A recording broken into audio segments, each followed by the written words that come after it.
Au sommaire de cette édition, le chef de l'État, le capitaine Ibrahim Traoré, a remis ce matin un premier lot de matériel à l'initiative présidentielle face au MEBO. C'est un lot de 900 engins composés entre autres de véhicules pick-up 4x4, de machines recycleuses, de bulldozers, de pelles hydrauliques, de camions grues et de camions bennes. La remise à suivre dans ce journal. Et puis, les travailleurs de l'hôpital Chifra de Ouagadougou ont tenu un sitting ce matin au sein de l'hôpital protestant Chifra. Ces travailleurs demandent au bureau exécutif des Assemblées de Dieu de procéder au règlement de la crise par voie biblique. Vous les entendrez dans ce journal. Mesdames et messieurs, bonsoir et bienvenue à ce rendez-vous consacré à l'actualité sur Savin TV. Je vous l'annonçais en titre, le chef de l'État, le capitaine Ibrahim Traoré, a procédé ce matin à une remise de lot de matériel à l'initiative présidentielle face au MEBO. C'est un lot de plus de 900 agents qui a été remis au coordonnateur national de l'initiative présidentielle face au MEBO, le commandant Zodnoma Ahmed Sakandé. C'est un matériel composé entre autres de véhicules pick-up, de machines recycleuses, de bulldozers, de pelles hydrauliques et de camions citernes. Les précisions avec notre reporter Sidiki Kabri. 900 engins pour commencer à mettre en œuvre l'initiative présidentielle face au MEBO. En remettant ce qui représente un cinquième de la logistique de la nouvelle structure, le chef de l'État, capitaine Ibrahim Traoré, a rappelé son ambition et ses objectifs. Dans ce que nous vivons actuellement, les soldats, les combattants sur le terrain ont plus que jamais aussi besoin de route. Vous pourrez les demander, leur priorité actuellement c'est la route. Et ça contribue beaucoup à la reconquête du territoire, à plus de 50% je dirais. Donc pour les accompagner également, nous avons besoin de construire beaucoup de routes pour les permettre d'effectuer donc avec audace et témérité. Et leur mission est que nous puissions donc accompagner cette reconquête-là. Et en plus de ça, que ce soit nos producteurs, nos transporteurs, nos commerçants, tout le monde a besoin de routes. Et cette initiative a pour mission de pouvoir accomplir cela. C'est un vaste programme, ça ce n'est qu'un cinquième, je dirais, du matériel qui est attendu. Et j'espère que nous pourrons commencer très bientôt les travaux pour le bonheur du peuple burkinabé. Donc voilà ce qui nous a amenés ici. Avec la mise en route de Faso MEBO, le Burkina Faso peut espérer 5000 km de route par an. Le coordonnateur de l'initiative présidentielle face au MEBO est prêt à se mettre au travail. Il veut qu'on fasse preuve de célérité, d'ingéniosité et de rigueur. Donc pour nous, la mission est déjà toute claire. Ce matériel doit être déployé le plus rapidement possible pour commencer les constructions de routes pour le bonheur de nos populations. Faso MEBO va se mettre très rapidement en marche pour le bonheur de ces populations. Les 900 engins sont composés de pick-up 4x4, machines recycleuses, bulldozers, pelles hydrauliques, pelles chargeuses, niveleuses, bétonnières, camions grues, camions bennes, camions citernes, porte-chars, camions ateliers, engins compacteurs et de projecteurs mobiles d'un coût global de 200 milliards de francs CFA. Pendant ce temps, le Premier ministre Rimtalba Jean-Emmanuel Ouedraogo a lancé ce matin les activités de Faso Kosam, une société d'État dédiée à la transformation du lait local. Dotée d'un capital de 100 millions de francs CFA, elle vise à réduire la dépendance aux importations et à structurer surtout la filière laitière. La première unité, située à Sissin, produit 500 litres de lait par jour. D'autres sites sont prévus à Fadangoma, Bobo-Dioulasso, Koubri et Dori. L'objectif est de couvrir 50% des besoins nationaux en produits laitiers d'ici 5 ans, contribuant ici à la souveraineté alimentaire et à la création d'emplois. Écoutons le Premier ministre Rimtalba Jean-Emmanuel Ouedraogo. Aujourd'hui, nous avons procédé à l'ouverture de cette unité de transformation de lait ici à Sissin, qui est donc une remise en service d'une unité qui était donc arrêtée.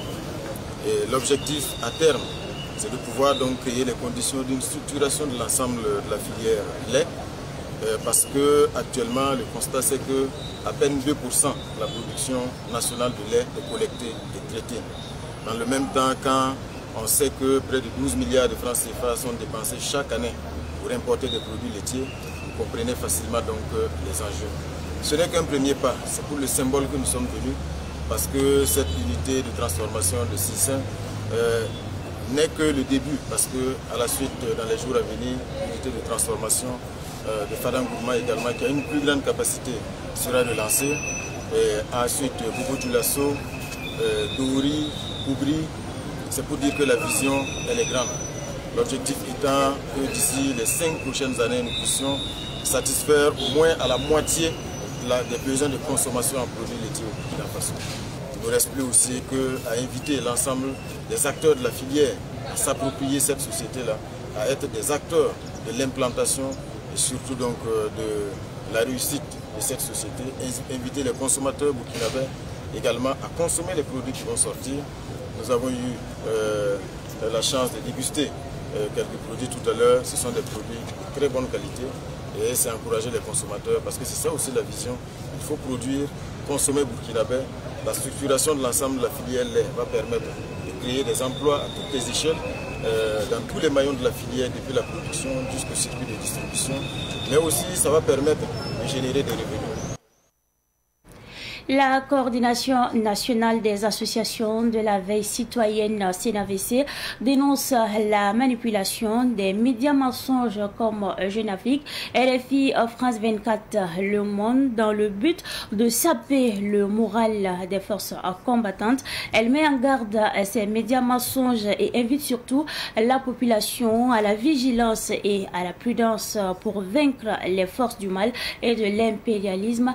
La CNAVC a tenu une conférence de presse ce matin. Retour justement sur cette conférence de presse avec notre reporter Yacouba Kiamtoli. La coordination nationale des associations de la veille citoyenne CNAVC avertit et met en garde des médias mensonges comme Jeune Afrique, RFI, France 24 et Le Monde qui tentent de démoraliser les forces combattantes. Elle réaffirme toujours son engagement à soutenir le pouvoir du capitaine Ibrahim Traoré. Ces dernières semaines, l'impérialisme et ses valeurs locaux s'adonnent à une campagne de désinformation dans le seul but de jeter un discrédit sur nos forces combattantes. Ces derniers, après avoir échoué à plusieurs tentatives de déstabilisation de la dynamique souverainiste dans laquelle le peuple burkinabé se retrouve, tentent vainement de vouloir créer une tension sociale dans notre pays. Ils vont toujours échouer. Et notre victoire, la victoire des patriotes, sera désormais pérenne. Tout en mettant en garde ces forces rétrogrades et obscurantistes, la coordination des associations de veille citoyenne réaffirme son engagement aux côtés de nos plus hautes autorités et aux forces armées nationales pour toutes les initiatives de reconquête de notre territoire. C'est le lieu, donc, pour nous d'interpeller toutes les couches de notre pays à se départir des campagnes de désintoxication et de désinformation contre les FDS et nos VDP. La CNAVC, tout en louant la bravoure des forces combattantes dans la lutte contre le terrorisme, invite la population burkinabé à la vigilance et à la prudence pour vaincre l'impérialisme et ses valets locaux. Actuellement, il y a des médias mensongers, RFI, France 24 et leurs compagnies. Ils sont là à intoxiquer l'international, à intoxiquer les Burkinabés. Donc nous invitons tous les peuples, tout le monde entier, de ne plus suivre ces médias mensongers. Parce qu'ils sont là seulement pour nous intoxiquer. Ils ne sont pas là pour nous arranger. Et nous, on dit merde à ces radios poubelles, on dit merde à RFI, on dit merde à France 24. Le Burkina va se sentir mieux sans eux. Les Wahignes ou les anges gardiens du président du Faso demandent à toutes les communautés de se départir de toute manipulation visant à mettre à mal la cohésion sociale et le vivre ensemble au pays des hommes intègres. Après ce reportage sur la coordination nationale des associations de la veille citoyenne Wayia, nous parlons cette fois-ci de Mélégué Traoré qui sort de son silence et approuve le recadrage de la diplomatie burkinabé à l'endroit de certaines agences du système des Nations Unies. Ces agences qualifiaient les groupes terroristes de groupes armés non étatiques et les volontaires pour la défense de la patrie VDP de milices. L'ancien diplomate burkinabé estime que ces organisations sont de mauvaise foi. Notre reporter Issa Oumarati est allé à sa rencontre. Une clarification sémantique apportée par la diplomatie burkinabé à certaines agences du système des Nations Unies à Ouagadougou un 25 mars 2025. Dans son communiqué, le département des Karamoko Jean-Marie Traoré s'insurge contre ce qu'il qualifie d'utilisation inappropriée par ces organisations de l'expression groupe armé non étatique pour qualifier les groupes armés terroristes et du vocable milice pour qualifier les volontaires pour la défense de la patrie. Pour le diplomate à la retraite Mélégué Traoré, le recadrage de la diplomatie burkinabé est à saluer. Pour lui, qualifier les groupes armés terroristes de groupes armés non étatiques relève de la mauvaise foi, même s'il remet en question l'opportunité du communiqué, surtout qu'il est pondu par le ministère des Affaires étrangères. Non, il faut dire terroriste simplement. Si les ONG le font, elles ont tort aussi. Elles ont tort aussi parce que ce n'est pas seulement non étatique, c'est plus que ça. Un groupe terroriste, ce n'est pas seulement qu'elle ne dépend pas de l'État. Sa nature en fait une organisation hors de l'État. C'est aétatique. Voilà. Et c'est anti-étatique. C'est aétatique. C'est aétatique, ça n'a rien à voir avec l'État. C'est contre l'État. Les organisations non étatiques ne sont pas contre l'État. Simplement, les organisations non étatiques sont des organisations qui ne relèvent pas de l'autorité du gouvernement. Donc ça n'a rien à voir avec le terrorisme? Ça n'a rien à voir. Si vous prenez... Moi, j'ai été commissaire général des scouts pendant une quinzaine d'années. Au niveau national, au niveau africain, au niveau mondial. Les scouts de Haute-Volta, les scouts du Burkina étaient une organisation non étatique. La GEC, la jeunesse étudiante catholique, est une organisation non étatique. Caritas Burkina, c'est une organisation non étatique. Mais ça n'a rien à voir avec ce qu'on connaît. Le terrorisme, ce n'est pas ça du tout. Le terrorisme est hors de l'intelligibilité de l'État. On peut s'interroger aussi sur le fait de savoir s'il revient au ministère d'un État de dicter la nomenclature internationale. Cela dit, notre ministère a parfaitement raison. Sur le contenu, surtout en cette situation que nous connaissons, sur le terrorisme et puis les sujets abordés. L'ancien président de l'Assemblée nationale du Burkina fustige le vocable milice utilisé pour désigner les VDP alors que leur création a fait l'objet d'une loi votée à l'Assemblée nationale. Il remet les pendules à l'heure, exemple à l'appui. Il faut être sérieux, là. Les VDP, ce n'est pas les milices. Les VDP ici sont reconnus par l'État. Les VDP, c'est des structures auxiliaires de l'État ici. Ça ne peut pas être qualifié de milices. Ce serait grave si on peut qualifier les VDP de milices. Ce n'est pas des milices. Non.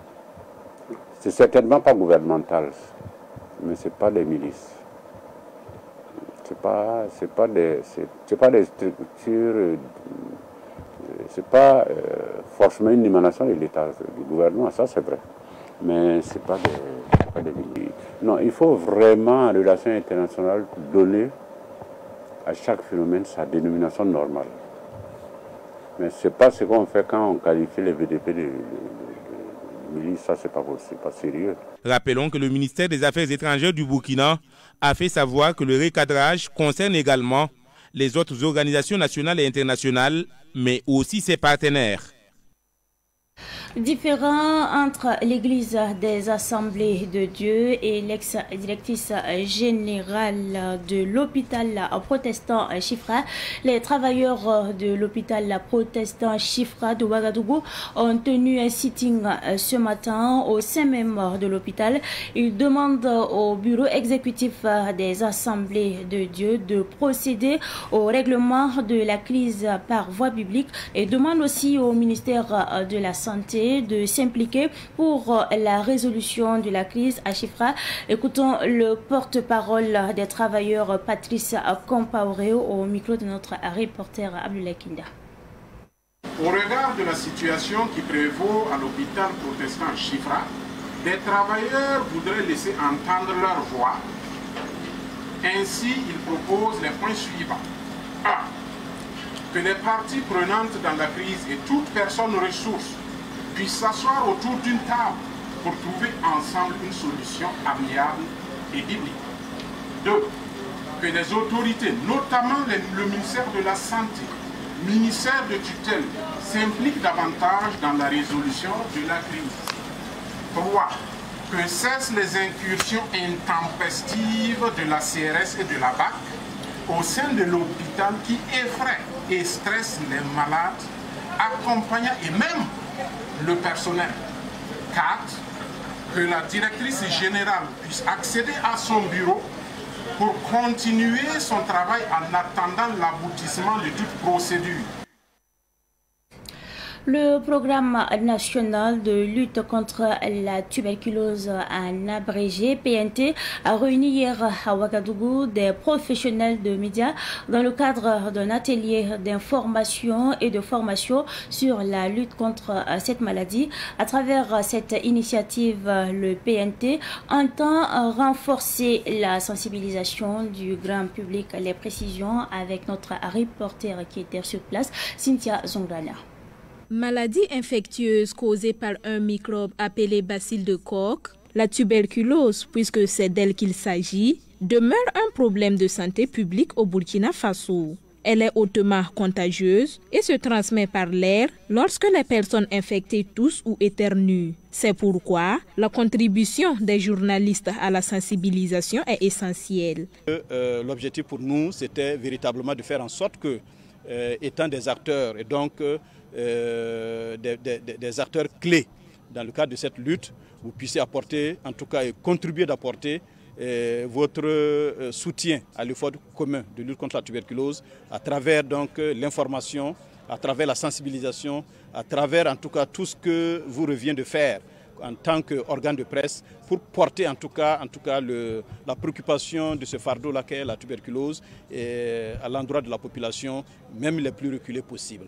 Durant cette journée d'information, les participants ont appris les causes, les modes de transmission, les symptômes et le traitement de la tuberculose. Selon le coordonnateur du PNT, plusieurs mesures sont prises par le gouvernement pour améliorer la prise en charge des patients et limiter la propagation de la maladie. Il s'agit de la tuberculose. Le gouvernement a mis en place effectivement, en tout cas, tout un dispositif à tous les niveaux du pays pour que la prévention, le dépistage, le traitement soient vraiment à la portée de la population. Au-delà des mesures médicales, un autre défi persiste, la stigmatisation des personnes atteintes de tuberculose. Dr Adjima Kombari insiste sur le fait que les patients doivent être soutenus plutôt que discriminés. Il serait dommage que de nos jours, on trouve encore des personnes qui soient stigmatisées quand on sait que, en tout cas, il y a la possibilité effectivement d'en guérir, quand on sait que le soutien familial et communautaire autour du malade à la tuberculose l'aide énormément effectivement à adhérer correctement au traitement de la tuberculose jusqu'à la fin et donc jusqu'à la guérison. Et quand on sait véritablement que, en tout cas, le rôle communautaire est important, le rôle de la famille est important, il n'y a aucune raison effectivement à ce que quelqu'un soit stigmatisé dans le cadre d'une maladie quelconque et notamment ici en ce qui concerne la tuberculose. Cet atelier s'inscrit dans une série d'activités du PNT à l'occasion de la Journée mondiale de lutte contre la tuberculose, commémorée le 24 mars dernier sur le thème « Oui, nous pouvons mettre fin à la tuberculose, s'engager, investir, agir ». Direction Bobo-Dioulasso, la capitale économique du Burkina Faso. Le vélo constitue un moyen de déplacement indispensable dans la vie quotidienne, témoignant des habitudes de mobilité des populations locales. C'est dans cette perspective que l'organisation Faso Vélo, à travers son projet de formation professionnelle en mécanique des vélos, a organisé mardi dernier à Bobo-Dioulasso, dans la région des Hauts-Bassins, un atelier de renforcement des capacités et de réflexion. Les précisions avec Nongassi Thomas Sondo de Savane Média Ouest. Dans la région des Hauts-Bassins, à l'instar des autres régions du Burkina Faso, le vélo occupe une place importante dans la vie quotidienne des populations. Le projet de formation professionnelle en mécanique des vélos au Burkina Faso, intervenant dans 3 domaines, dans sa phase pilote, avait pour ambition de former au total 1000 personnes.